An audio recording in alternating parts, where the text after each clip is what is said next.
Good evening to our viewers watching on television and to those joining us across our social media platforms. I am Daniela Arouj with the Wednesday, July 29th edition of the Guyana TV9 News. In the headlines tonight, CCJ dismisses Mohamed's appeal, paving way for U.S. extradition. Attorney General declares MV Bereima charges won't stop truth hunt as government vows no stone will be left unturned. Government reveals families will decide fate of sunken MV Bereima as memorial plan emerges. Enough is enough, protesters demand answers, resignations after MV Bereima tragedy. And Guyana to revamp search and rescue systems after MV Bereima disaster. And now for the news in depth. Opposition leader Azzuddin Mohammed and his father Nazar Mohammed suffered a significant legal setback on Wednesday after the Caribbean Court of Justice dismissed their appeal, clearing the way for extradition proceedings brought by the United States to resume. Here's more in this report. The ruling ends a 4-month suspension of the case and allows the matter to return to the Georgetown Magistrates Court for continuation. The region's highest court upheld the decisions of Ghana's High Court and Court of Appeal, finding that the Minister of Home Affairs acted lawfully when issuing an authority to proceed ATP under the Fugitive Offenders Act following the extradition request from U.S. authorities. The judgment also lifted the interim stay granted by the CCJ in March, effectively restarting the extradition process. Delivering the lead judgment on behalf of himself and CCJ President Justice Winston Anderson, Justice Dennis Barrow ruled that the minister's decision was merely an administrative step to commence extradition proceedings and did not determine whether the applicants were guilty or should ultimately be extradited. He said those issues remain solely for the magistrate presiding over the committal proceedings. Having regard to the opinions expressed, this court decides 1. The application for special leave to appeal from the decision of the Court of Appeal is granted. 2. The substantive appeal is dismissed. 3. The interim stay of the extradition proceedings imposed by this court on 25 March 2026 is hereby lifted. 4. There shall be no order as to costs before this court. The United States is seeking the extradition of Azzuddin Mohammed and Nazar Mohammed to face an 11-count indictment alleging conspiracy, mail fraud, wire fraud, and money laundering. However, the Mohammeds argued that the extradition process was tainted by apparent bias, claiming that public statements made by Attorney General Anil Nandlal and Home Affairs Minister Onish Walren created the impression that the decision to proceed had already been predetermined. The CCJ rejected those arguments, ruling that the minister was not required to examine the strength of the U.S. allegations or decide whether the applicant should be extradited. Instead, the court held that her responsibility was limited to determining whether the legal requirements under the Fugitive Offenders Act had been satisfied before referring the matter to the courts for adjudication. The Chief Justice held that in issuing the ATP, the minister was exercising an executive rather than a judicial function, and therefore the rule against bias did not apply to its fullest extent. The Chief Justice also found that the allegations of bias had not been established, since it had not been alleged that the minister herself made any of the adverse statements against the applicants, and the expression by her colleagues of disdain for the applicants could not be attributed to her so as to taint her decision with bias. Government attorneys maintain that the extradition request originated entirely from U.S. authorities and was based on alleged criminal conduct occurring between 2017 and June 2024 before Azzuddin Mohammed entered politics. They argued that U.S. investigations, a sanction imposed by the U.S. Treasury and Ghana's cooperation with American authorities, all predated his political involvement, making claims of political prosecution unsustainable. The state also warned that accepting the Mohammed's arguments would create a dangerous precedent, allowing individuals to evade extradition simply by becoming political figures. With the appeal now dismissed, the case will return to the Georgetown Magistrates Court, where the committal proceedings had been on hold since March. The CCJ's ruling is also expected to serve as an important legal precedent, clarifying the scope of ministerial authority under the Fugitive Offenders Act and reinforcing the limits of judicial review in extradition proceedings, particularly in cases involving allegations of apparent bias. Adana Doric, Guyana, TV9 News. Attorney General and Minister of Legal Affairs Anil Nandlal has made it clear that the criminal charges brought against 3 Transport and Harbour Department employees over the deadly MV Bereima tragedy will not prevent the ongoing Commission of Inquiry from carrying out its work. More details in this report. Addressing the issue during his weekly program Issues in the News, Nandlal dismissed claims that the criminal proceedings and the commission cannot move forward simultaneously, stressing that they are separate legal processes that can operate side by side. The compilation of the passenger list, the compilation of the cargo manifest, the weight that was allowed to go on the boat, the number of persons who were allowed to go on the boat, whether the persons on the boat had access to or of the life-saving equipment, or whether there were efforts made to ensure that those life-saving equipment were used. You have review will be done of all aspects of the search and rescue and operation procedures, with all the agencies involved being examined, determine whether there was any act of negligence and misconduct on behalf of the different persons who are involved, inspecting the condition and maintenance history of the vessel, including its seaworthiness, analyzing the weather and other conditions, the operational conditions of the vessel, looking at the qualifications, training, and conduct of those who are in charge of the vessel, and recommending for the future, whether recommending the legislative and regulatory, institutional and operational reforms, together with other necessary measures. The criminal charges were filed against Captain Kevin Price, also called KP, Chief Mate Rondell Dwayne Roberts, and Goods Superintendent Delon Granderson. The trio appeared before Chief Magistrate Judy Latchman at the Georgetown Magistrates Court on Tuesday, where they were not required to plead and were remanded to prison. The matter has since been transferred to the Charity Magistrates Court and adjourned until August 3, 2026. Nandlal pointed to previous cases in Guyana to support his position, explaining that criminal prosecutions and commissions of inquiry have successfully operated together in the past. He cited the Barbies piracy tragedy, where criminal charges were filed while a commission of inquiry also investigated the same incident, demonstrating that both processes can proceed without interfering with each other. He also referenced the election fraud cases, noting that those criminal matters remain before the courts even though a commission of inquiry into the same events was completed. According to Attorney General, these examples show that criminal proceedings do not prevent a commission from independently examining the facts surrounding a national incident. No doubt this is a national tragedy. And you would expect that the leaders of the country would behave soberly, would behave responsibly, would not disrespect the families who are grieving. You would have expected that in the National Assembly there would have been an aura of sobriety, an aura that reflects a country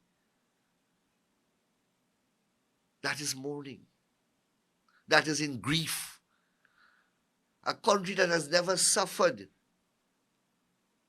such a disaster in its young independent history. The National Assembly was supposed to, yesterday, be a solemn and sober place. It was converted into an indecent, vulgar melee, with the opposition mocking at those who are grieving and using their placards and their photographs in the most vulgar display. Addressing concerns about witnesses, Nandlal said individuals facing criminal charges still have constitutional protections, including the right against self-incrimination. He explained that while the commission may invite evidence from those charged, they are legally entitled to remain silent if answering questions could jeopardize their criminal defense. The Attorney General also stated the independence of the Director of Public Prosecutions, DPP, explaining that investigators submitted their findings to the DPP, who independently reviewed the evidence before advising that murder charges be laid against the captain, chief mate, and good superintendent. He emphasized that the accused continue to benefit from the presumption of innocence and other constitutional safeguards throughout the legal process. Honorable Nanwal said the government remains committed to uncovering the full truth behind the MV Bereima tragedy, describing it as a major national disaster. While stressing that the rights of the accused must be respected, he also underscored that the victims and their families deserve justice. Echoing President Irfan Ali's position, Nanwal declared that the government is determined to ensure a thorough investigation, insisting that no stone will be left unturned in establishing exactly what happened. Brad D'Souza reporting for Guy TV9 News. A 54-year-old Colombian national has been sentenced to 4 years in prison after pleading guilty to possessing 55.926 kilograms of cocaine for the purpose of trafficking. The cocaine was discovered during an operation at Farm East Bank de Marara inside motor vehicle PAF 9376. His accused, Venezuelan Gerardo Martinez Higuera, pleaded not guilty but was denied bail and remanded to prison. His case has been adjourned until August 11, 2026 for the prosecution to disclose its evidence. More news after the break. Do stay with us.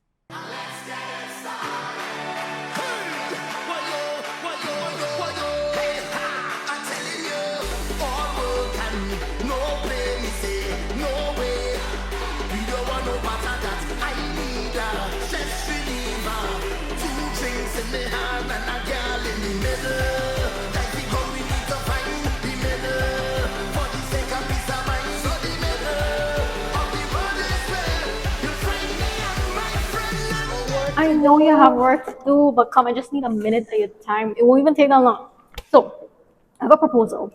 We could do besties in Punta Cana. Really need a getaway. And not to worry, I went to Sunita Travel Agency and they recommended a few hotels that do all-inclusive stays. And they're very affordable. The vibes. Let me tell you something. We do not want to miss a trip to Punta Cana. Why? Ziplining. No, I know this is not your vibe, but please, listen. Hold on. Wait. I know you like throw it back. There's a boat party. We could go there. And then there's this thing called buggy adventure, some buggy something. I don't know, but I want to be a buggy or whatever it is. I just want to be a part of it. And then we got snorkeling. Oh, this thing is so ugly. Please, you be next to uglier things than this. Stop it. Trust me, you're going to love it. It'll be just you and me, Punta Cana, drinks, just having the time of our life. Not to worry. We've got many flight options, and they made sure that they went through it with me. The prices are affordable. Trust me, I know you like thinking about the budget or whatever. Remember the time when we went and we missed the flight? Yeah, when we booked with Sunita Travel Agency, even if it happens, with slim chance, they'll know what to do and we won't be stranded like we did the last time. This solid plan. You, me, Punta Cana. Cheap. It won't even hurt your pocket. Please say yes. Yes. Welcome back. You're watching Guyana TV9 News Bulletin. The government says that the final decision on whether the sunken MV Bereima will be salvaged or left underwater as a permanent memorial will rest the families of those who lost loved ones in the tragedy. Here are the details of this report. Prime Minister Brigadier Retired Mark Phillips announced on Tuesday that while several offers have been made to recover the vessel, the wishes of the victims' relatives will take priority before any action is taken. That there are several offers of salvaging the vessel. But you seem to be weighing heavily on the family's wishes. And I'm quite certain at the end of it all, we will hear that there are several offers to salvage the vessel. However, whether we salvage a vessel or we go with the construction of a memorial site, it has to be done in keeping with the wishes of the family. Speaking during a press conference, the Prime Minister revealed that authorities are weighing two major options: raising the vessel from the river or preserving the site as a memorial to honor those who perished. He stressed that no final decision will be made until extensive consultations are held with the affected families. Phillips explained that the government is taking a cautious approach because the vessel is believed to still contain the remains of several passengers who remain missing. He said this makes the family's views especially important as officials seek to balance the need for closure with respect for those who lost their lives. The Prime Minister also assured the public that efforts to uncover the truth behind the disaster will continue regardless of what is ultimately decided about the vessel. He emphasized that the ongoing Commission of Inquiry will proceed independently and will continue examining the circumstances surrounding the tragedy. The government, from the inception, has accepted that there are several discrepancies. Recall the first one that we dealt with. We had a manifest that we were working with, and then we found out that people who were on the vessel who were not listed on the manifest. Okay, so I know, yes, I was at all the press conference. I know there were pronouncements about the load of the vessel and vessel not being overloaded, but the fact that we identify one discrepancy means that there may be other discrepancies. We are at the stage now where we have a commission of inquiry, and the commission of inquiry will have to rule on that issue of whether the vessel was overloaded or not. According to Phillips, the government remains committed to ensuring that every aspect of the tragedy is thoroughly investigated while providing support to grieving families. He said the Commission of Inquiry remains a key part of the government's effort to determine exactly what happened and to identify any failures that may have contributed to the disaster. No timeline has yet been announced for a final decision on the vessel's future, as officials continue engaging relatives of the victims. The government has maintained that the families' voices will guide the next steps, whether that means salvaging the MV Bereima or preserving the site as a place of remembrance. These comments came after opposition leader Ashley Mohammed called on the government to grant permission for efforts to refloat the sunken MV Bereima, arguing that if there was nothing to hide, the vessel should be brought to the surface. His appeal followed remarks by Prime Minister Brigadier Retired Mark Phillips, who had indicated that the vessel could remain on the seabed, with the government saying that the wishes of the victims' families would help determine whether it will be salvaged or the site preserved as a memorial. The MV Bereima capsized and sank on July 18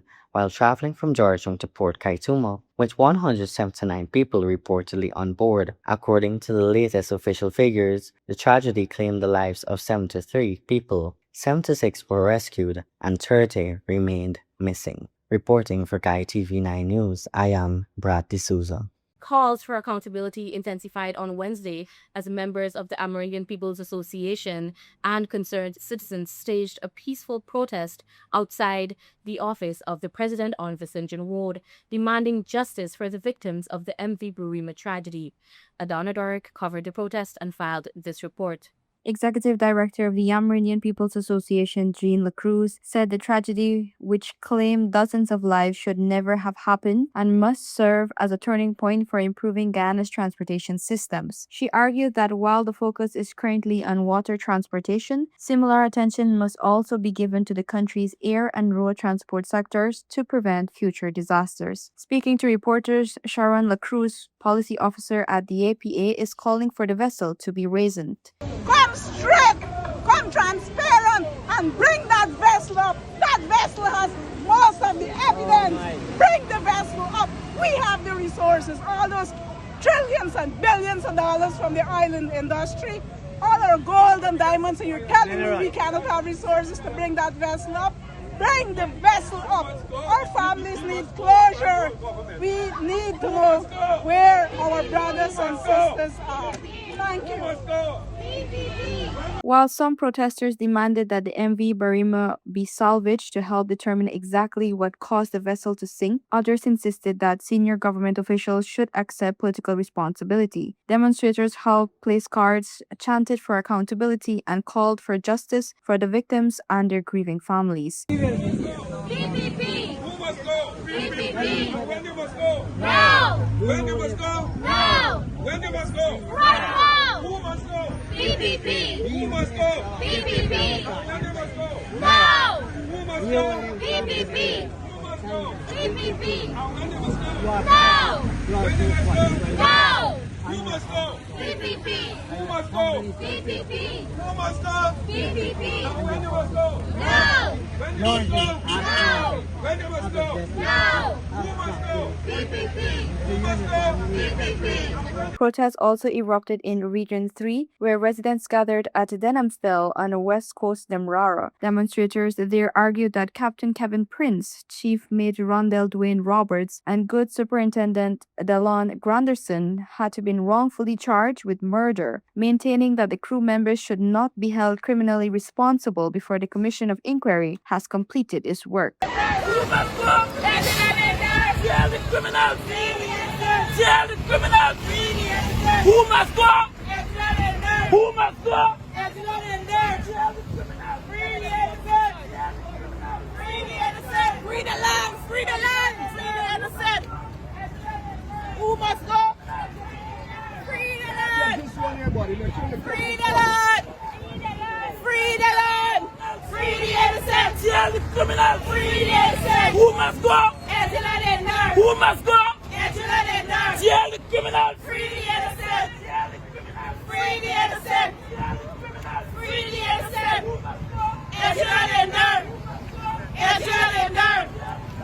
Free the innocent!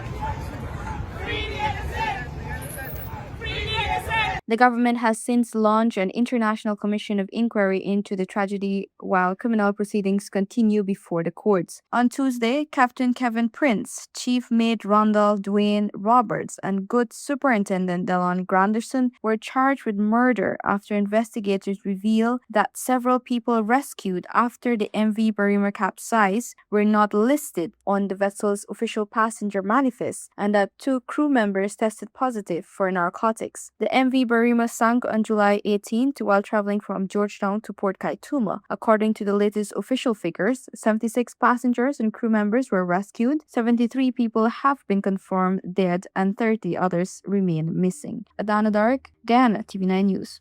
More news after the break. Do stay with us.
Want to place your death announcements and in memoriam messages on Channel 9? Call 592-761-5006, 710-5008, 600-5006. Or visit our office at Lot 85A Lamaha Street, Albertown, Georgetown, Century 21 Building. Guyana, Channel 9 is now Guy TV9, proudly under new management.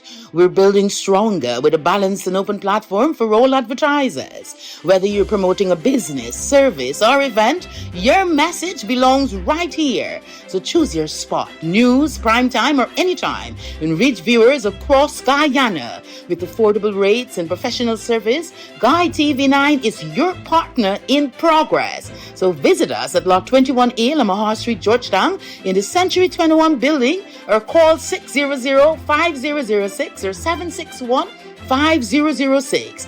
Guyana TV9. New leadership, fresh outlook, real results. Welcome back. You're watching Guyana TV9 News Bulletin. The massive search and recovery operation launched after the deadly MV Bereima tragedy is expected to reshape Guyana's emergency response systems, with officials saying the unprecedented disaster has exposed critical gaps that must be addressed. Authorities announced on Tuesday that a comprehensive review will be carried out once recovery efforts end to strengthen the country's future search and rescue capabilities. Guyana Defense Force General Staff Colonel Ken Lloyd-Roberts said that the operation has become one of the country's most significant marine emergency responses and will provide valuable lessons for improving rescue operations. He explained that every stage of the response will be carefully examined to identify weaknesses and improve coordination among emergency agencies. An operation of this magnitude and all operations that we conduct are not completed until we do what we call an after-action review. And that will inform lessons learned and capabilities to acquire and improve upon. And this operation will not be completed from our side until that activity takes place.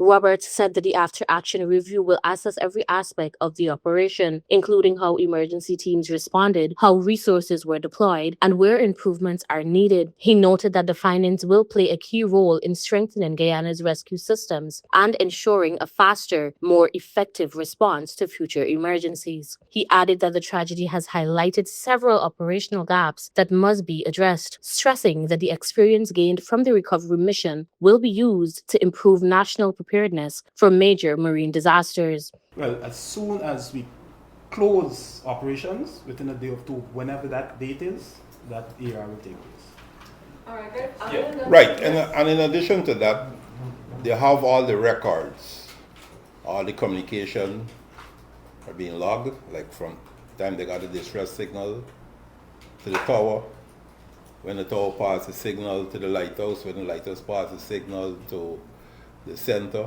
Prime Minister Brigadier Retired Mark Phillips said that the review will include detailed records from every agency involved in the emergency response. These include communication logs, search and rescue reports, and operational records from the Guyana Defense Force, Coast Guard, the Guyana Police Force, and other agencies that participated in the operation. The MV Bereima tragedy occurred on July 18, 2026, when the vessel encountered difficulties and sank while transporting passengers, triggering a massive search and rescue operation. The disaster claimed multiple lives, while several passengers remain missing and are believed to have gone down with the vessel. Daniela Arajo, Guyana TV9 News. Now for your Caribbean news brief. In Trinidad, leading figure in the island's public service and Tobago's House of Assemblies, first Chief Administrator Alan Richards has passed away. Richards died at the Rox Bourke Hospital following a recent medical emergency. He has been cited as a leading figure in the island's public service and business community.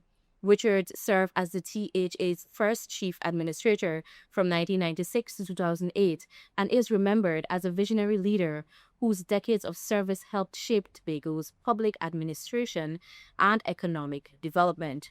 In a press release, the Office of the Chief Secretary extended condolences to Richard's family, friends, and loved ones, describing him as a distinguished public servant, visionary, businessman, and a proud son of Tobago.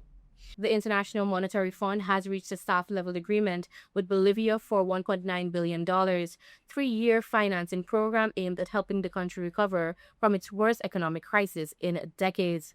The deal still requires approval from the IMF's Executive Board and Bolivia's Congress before funds can be released. The financing is expected to rebuild depleted foreign reserves and ease a severe U.S. dollar shortage, which has fueled inflation and disrupted imports. Bolivia faces declining natural gas production, large fiscal deficits, and economic pressure. President Rodrigo Paz's austerity measures have triggered protests and roadblocks nationwide. And now turning to the international news. At a court hearing on Wednesday, lawyers representing Associated Newspapers asked the claimants to cover the publishers' legal costs on an indemnity basis, which could require them to pay a greater share of the company's legal expenses. The court heard that Associated Newspapers has incurred approximately €34.5 million in legal costs, while Prince Harry and other claimants have insurance coverage of only $16 million euros, potentially leaving 18.5 million euros shortfall. Associated newspapers described the ruling as a major victory for its journalists and press freedom. Prince Harry, however, condemned the decision as a complete and obvious whitewash. The court will now determine how much the claimants must pay. Former U.S. health official Dr. Anthony Fauci invoked a Fifth Amendment during a tense Senate hearing on COVID-19, declining to answer questions after his lawyers advised that his testimony could potentially expose him to perjury charges. Fauci said he respected Congress but was following his attorney's guidance. He has previously testified about the pandemic and its origins and has faced repeated accusations from Republicans that he concealed information or misled the public. Allegations he has denied as simply preposterous. Former President Joe Biden granted Fauci a preemptive federal pardon covering actions between 2014 and 2025. However, the pardon does not necessarily shield him from potential legal matters outside that period, including certain state or local proceedings. Invoking the Fifth Amendment is a constitutional right and does not by itself indicate guilt. And those were our major headlines for tonight's newscast. For more trending stories, follow us on our Facebook, TikTok, and YouTube platforms at GUI TV9. I am Daniela Raju. Thank you for watching. Do have a good evening and bye for now.